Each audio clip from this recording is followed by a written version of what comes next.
Salve, cercatori di verità che brillano nel buio e custodi di ciò che non viene detto.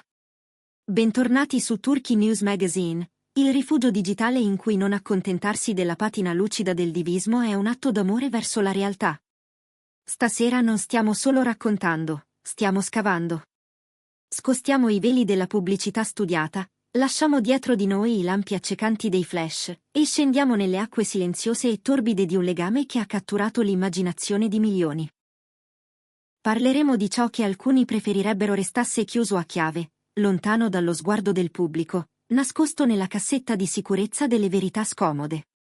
È l'ombra che insegue Barbaktas e Yağmur Yüksel, quel sussurro che non smette mai del tutto di farsi sentire, quel respiro sospeso che anticipa un nome, una crepa, un perché.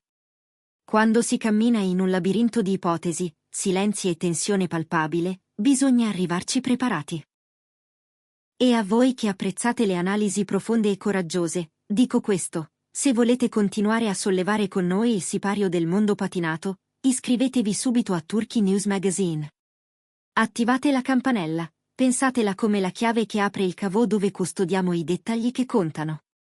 E a chi desidera diventare colonna della nostra comunità, sostenendo la ricerca che scorre tra queste righe, il pulsante Unisciti vi attende. Il vostro sostegno, i vostri mi piace e i vostri commenti sono ciò che tiene vivo questo cuore narrante. Ora, entriamo nel centro del ciclone. Per capire la grandezza del terremoto, bisogna capire l'altezza del piedistallo. Barbaktas e Yağmur Yüksel non sono stati semplicemente due volti incastrati dal caso in una stessa inquadratura. Sono stati scintilla e benzina, tempesta e quiete allo stesso tempo. Dalla prima scena condivisa hanno dato al pubblico una scossa. Qualcosa nel loro ritmo, nei silenzi pieni e negli sguardi che parevano parlare una lingua privata, ha fatto credere a molti che quel battito non appartenesse solo alla finzione. Quel confine, perennemente in bilico, ha alimentato attese e sospetti, poesie e teorie.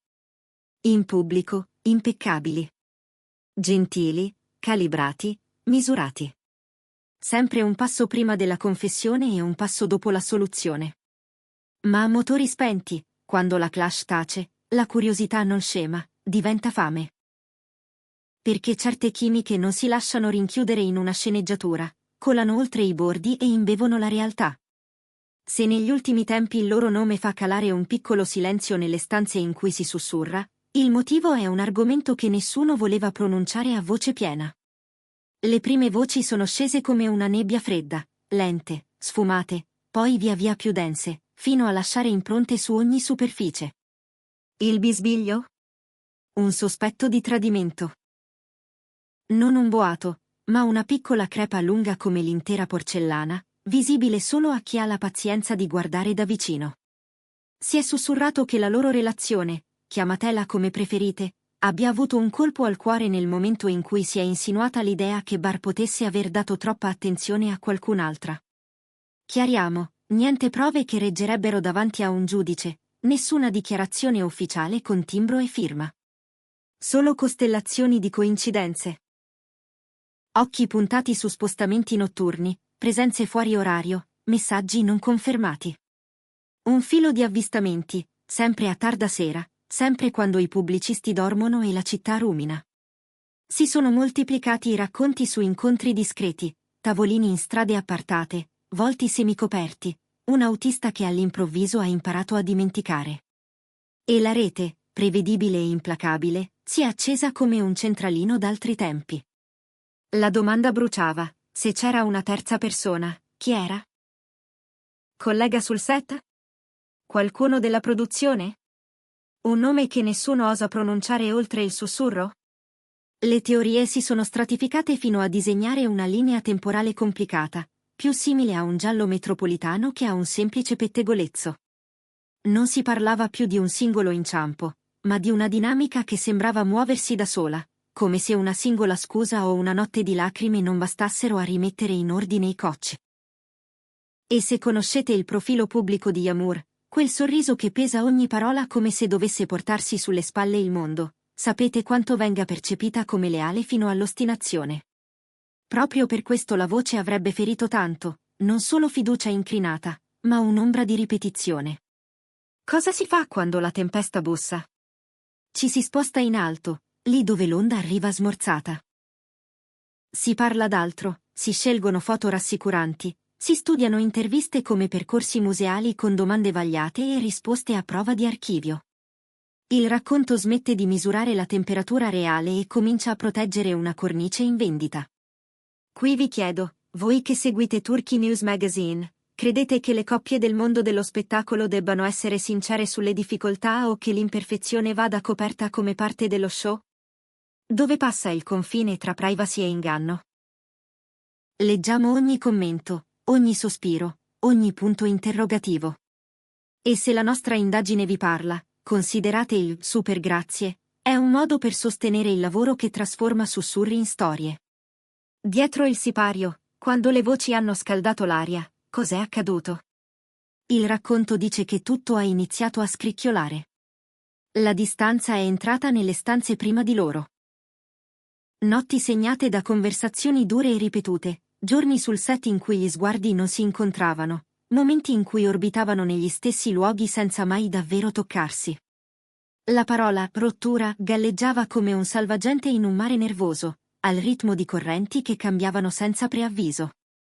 E poi il dettaglio che nessuno voleva sentirsi sussurrare alle spalle, l'enormità della gestione. Riunioni con telefoni lasciati fuori per evitare fughe. Rilasci mirati di contenuti innocui e nostalgici quando il termometro delle dicerie saliva.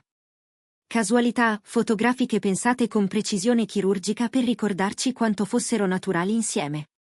Se conoscete queste danze, sapete che nulla è casuale. È navigazione. Perché non dire semplicemente cos'è successo?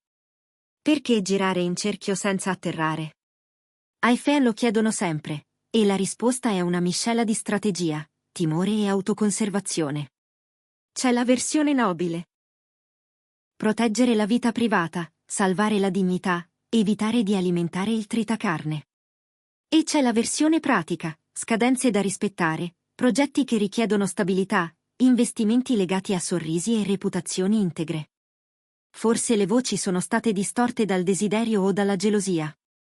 Forse avevano un nocciolo di verità, deformato online fino a diventare altro. Il risultato, comunque, è stato identico: tensione, distanza, gelo lento a sciogliersi. In tutto questo, una cosa non cambia: la gravità che lega Barbaktas e Yağmur Yüksel attira sguardi. Non perché l'abbiano chiesto, ma perché quando sono nella stessa stanza il tempo sembra trattenere il fiato. Ogni incontro sembra una promessa. Ogni pausa, un congedo. Se li seguite dall'inizio, riconoscete il ciclo: insieme, lontani, di nuovo vicini, sorrisi in pubblico che spengono tempeste private, una linea che si tende e si allenta col passare delle stagioni. Cosa ci insegna tutto questo? L'industria ama i miti più della verità. Predilige l'ordine all'onestà. Le regole non scritte sono semplici: non confermare ciò che si può suggerire, non negare ciò che si può sopportare, non mostrare una frattura che la luce giusta può rendere invisibile. L'eventuale infedeltà non è mai finita in una pagina ufficiale. Eppure ha agitato l'acqua. Ha creato una pausa, se momentanea o definitiva lo sa solo il tempo. Poi qualcuno ha deciso: fronte unito, almeno a favore di Camera. Se tendete l'orecchio al rumore, sentite gli stessi battiti ripetersi: la voce, la frattura, il silenzio, il nuovo avvistamento, la quasi scusa mai pronunciata eppure depositata in uno sguardo, la scelta deliberata di rimettere il lavoro al centro, la foto, spontanea, troppo ben allineata per essere davvero spontanea. I grandi media hanno preferito la distanza, lasciando che fossero voci più piccole a spingere l'interpretazione. Nel frattempo i fan si sono fatti archivisti. Timeline ricomposte, indizi sezionati, dettagli analizzati con cura maniacale alla ricerca di una sincerità in un mondo che prova ogni sorriso. C'è una versione del racconto in cui la presunta terza persona diventa la cattiva della storia. È la narrazione più comoda, ma anche la più fuorviante. Qui nessuno cammina davvero da solo. Ogni passo fa parte di una coreografia che include carriere sospese come vetro al sole, pronte a incrinarsi per un titolo di troppo. Forse una rivalità ha spinto il segreto alla luce, forse una lealtà lo ha ricacciato sottoterra. Più del chi conta il perché, il potere ha bisogno di quiete. Il pubblico perdona le storie d'amore, il mercato mal digerisce il caos. Forse hanno ragione tutti, un po'. Forse la verità più onesta è che la loro storia ha continuato a esistere in un altrove non fissabile. Non affascina solo la turbolenza, ma l'arte di restare a galla. Guardare come si governano le correnti dice più di qualunque comunicato, vedi quali interviste si ottengono, quali domande passano il vaglio, quali sorrisi arrivano puntuali come un segnale. Vedi una tempesta ridotta a brezza con un post messo in calendario. Vedi due persone dimostrare, ancora, che l'immagine è scudo e fardello. E vedi i fan, astuti, instancabili, tentare di separare la melodia dal rumore, perché vogliono la verità, anche quando brucia. Ed ecco l'ultimo pensiero di stanotte. Le storie d'amore sotto i riflettori raramente parlano solo d'amore. Parlano di tempo, pressione, prezzi da pagare quando sconosciuti ti conoscono troppo. Se c'è stata una crepa, guarirà nel silenzio o indurirà in distanza. Se non c'è stata, il solo rumor ne ha lasciato impronte grandi come crateri. In ogni caso quei due nomi restano magnetici, e il sistema intorno a loro fa ciò che sa fare meglio. Correggere la luce, tenere dritto il set e invitarci a guardare, ancora e ancora, finché il guardare non diventa una risposta. E allora, prima di congedarci, vi chiedo, preferite una verità scomoda o una bellezza curata? Siete pronti a sopportare il peso dell'autenticità o preferite la leggerezza della finzione ben fotografata? Ditecelo nei commenti. Noi siamo qui, con il fiato corto e gli occhi aperti, a riassemblare frammenti, a dare senso a un mosaico in cui Barbactas e Yamur Yuxel restano il centro di gravità. Il resto è rumore, e il rumore, si sa, con il tempo si affievolisce o diventa musica. Dipende da come lo ascolti. Grazie per aver camminato con noi in questo corridoio di domande. Questo è stato Turkey News Magazine. Se questa analisi profonda vi ha toccato, iscrivetevi, lasciate un like e unitevi al canale per aiutarci a tenere accesa la fiamma delle storie che contano. Alla prossima svolta, alla prossima rivelazione, alla prossima notte in cui la verità decide di farsi intravedere. A presto, e prendetevi cura di voi.